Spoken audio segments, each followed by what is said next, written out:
इससे पहले हमने गैर हम नसब कसरों की जमा किस तरह की जाती है वो सीखा था।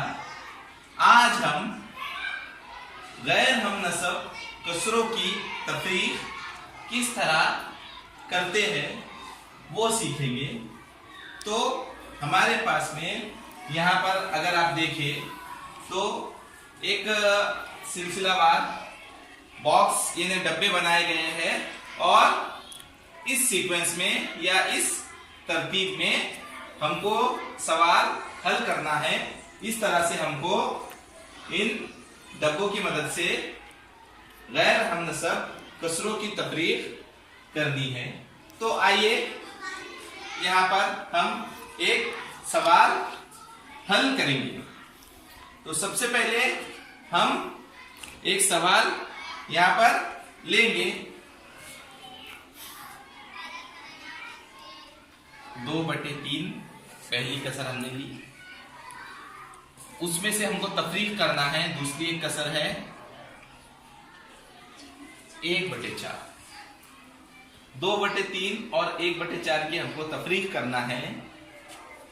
इससे पहले जब हमने हम नसब कसर की तफरीक की थी तो वहां पर ये नसब नुमा उस कसर में एक जैसे थे, लेकिन अगर हम देखें तो इस कसर में 2/3 में ये 2 शुमार कुनिंदा है, 3 नसब नुमा है, और 1/4 में 1 हमारा शुमार कुनिंदा है और 4 नसब नुमा है।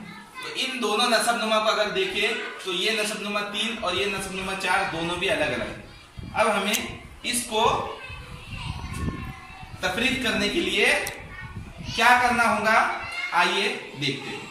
सबसे पहले जो पहली कसर है उसको हम लिख देंगे 2/3 यहाँ पर, यहाँ लिख दिया हमने 2/3।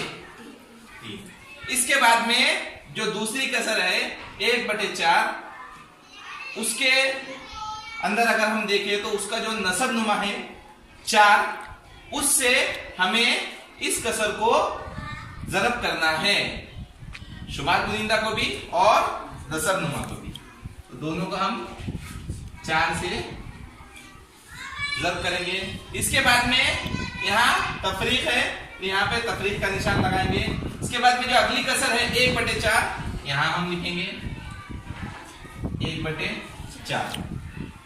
और इस कसर को, ये जो बाजू वाली कसर है, इसके जो नसब नुमा है इससे इसके शुमार कुनिंदा को भी और नसब नुमा दोनों को जरब करेंगे। तो 1/4 हमने लिख दिया, दोनों को हम 3 से जरब करेंगे। सबके समझ में आ गया यहाँ तक। ये जो कसर थी हमने लिखकर बाजू वाली कसर के नसब नुमा से दोनों को जरब किया यहाँ पर। इसके बाद में ये कसर थी, इसको लिखकर ये इसके जो बाजू वाली कसर थी इसका नसब नुमा 3, इससे दोनों को जरब किया। इसके बाद में इसको हल करेंगे आगे। और तो यहाँ पर 2/4 जो है, तो 2 को 4 से जरब करेंगे या 2 का पहाड़ा 4 तक पढ़ेंगे। 2 चौक 8 यहाँ लिखेंगे।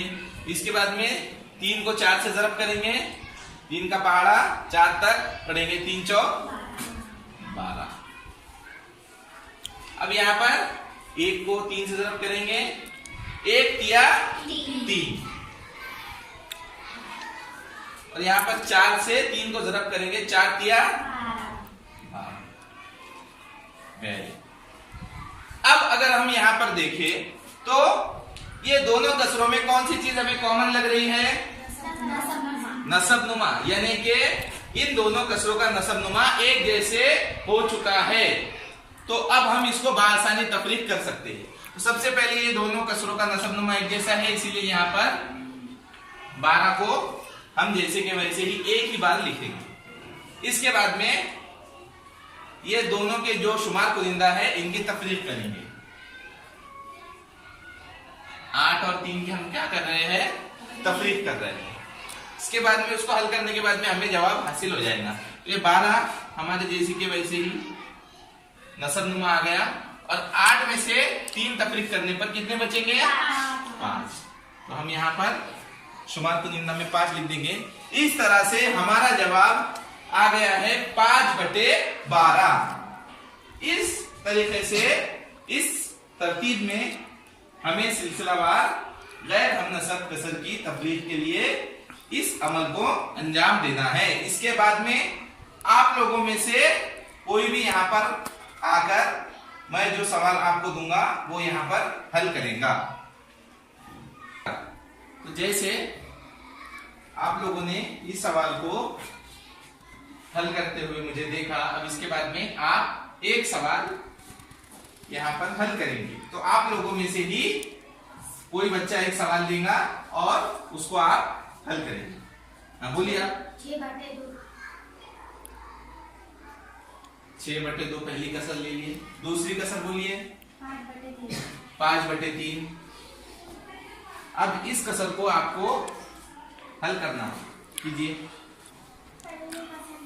हाँ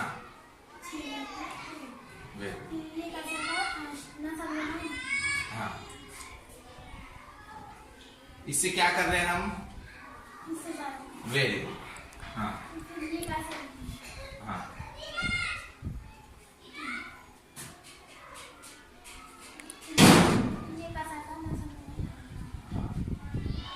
इससे क्या करना है हमको? दोनों कसरों की जरूरत करनी है। Very good.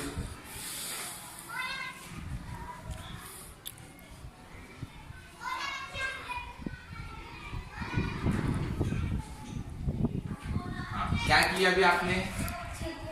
हाँ, ये पहली कसर, ये जो है इसको हम हल कर रहे हैं, ठीक है। इसके बाद हाँ जोर से बोलिए जरा। हाँ, पहली कसर को हम हल किया हमने। उसके बाद में हाँ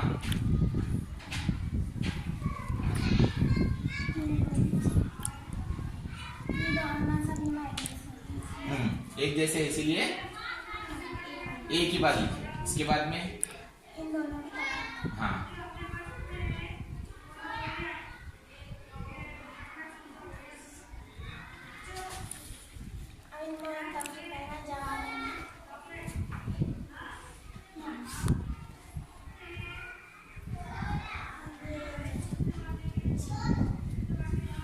कितना जवाब आ गया हमारा?